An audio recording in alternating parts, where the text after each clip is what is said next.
కృష్ణపట్నం పోర్టులో కంటైనర్ టెర్మినల్ను తరలిస్తే మొదట ఆందోళన చేసేది తానేనన్నారు మంత్రి కాకాణి గోవర్ధన్ రెడ్డి. కంటైనర్ టెర్మినల్ తరలిస్తున్నారన్న ప్రచారాన్ని కృష్ణపట్నం పోర్టు యాజమాన్యం ఖండించిందన్నారు. అయితే కంటైనర్ టెర్మినల్లో ఆపరేషన్స్ జరిగేలా కేంద్రాన్ని కోరినట్టు చెప్పారు. ఇక తన రాజకీయ ప్రత్యర్థి సోమిరెడ్డి చంద్రమోహన్ రెడ్డిపై మరోసారి హాట్ కమెంట్స్ చేశారు గోవర్ధన్ రెడ్డి.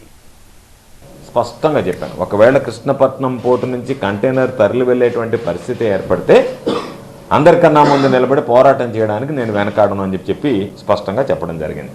పోర్టు నుంచి మేము తరలించడం లేదు, కంటైనర్ టెర్మినల్ని యథావిధిగా సేవలు కొనసాగుతాయని చెప్పి ఆయన చెప్పడం జరిగింది. దాని మీద అటు కేంద్ర ప్రభుత్వాన్ని మీద కానీ ఇటు పోర్టు యాజమాన్యాన్ని కానీ మేము కోరేది, మీరు కృష్ణపట్నం పోర్టు కంటైనర్ టెర్మినల్ని తరలించడం లేదు అనేటువంటిది వాస్తవమే. కానీ తరలించకపోయినా కృష్ణపట్నం పోర్టులో టెర్మినల్ ఉన్నా వ్యాపార లావాదేవీలు జరగకపోతే ఆ కంటైనర్ టెర్మినల్ వల్ల ఉపయోగం ఉండదు అనేటువంటిది అటు కేంద్ర ప్రభుత్వం దృష్టికి తీసుకువెళ్ళాం, ఇటు కృష్ణపట్నం పోర్టు యాజమాన్యం దృష్టికి తీసుకువెళ్ళాం. వారికోస్ వెయిన్స్ వ్యాధికి కేవలం 30 నిమిషాల్లో చికిత్స. కాల్ చేయండి 9989527715. సోమిరెడ్డి ఒక్కరికి పోతే ఎవరు పట్టించుకోరు. సోమిరెడ్డి ఆరోపణలకు విలువ లేదు, సోమిరెడ్డి మనిషికే విలువ లేదు, సోమిరెడ్డి ఆరోపణలకు అంతకన్నా విలువ లేదు. ఎందుకు ఆరోపణలకు విలువ లేదు అంటే అనేక రకాలైనటువంటి ఆరోపణలు చేశాడు.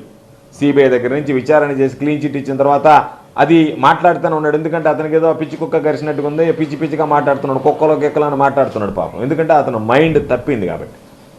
అఖిల పక్షానికి బాధ్యత ఉంటే సోమిరెడ్డి నా మీద చేసేటువంటి ఆరోపణలను ముందుగా మీరు విచారించి, సోమిరెడ్డి చేసేటువంటి ఆరోపణలు అవాస్తవమైతే మీరు ఆ వాస్తవంలో అతను మాట్లాడేటువంటి మాటల్లో, అతని చేతల్లో, అతను చేసేటువంటి పనుల్లో భాగస్వాములైతే సమాజానికి ఎటువంటి సంకేతం ఇచ్చినట్టుగా అవుతుందనేటువంటిది అఖిల పక్షానికి సంబంధించినటువంటి ప్రతి ఒక్కరూ ఆలోచించాల్సినటువంటి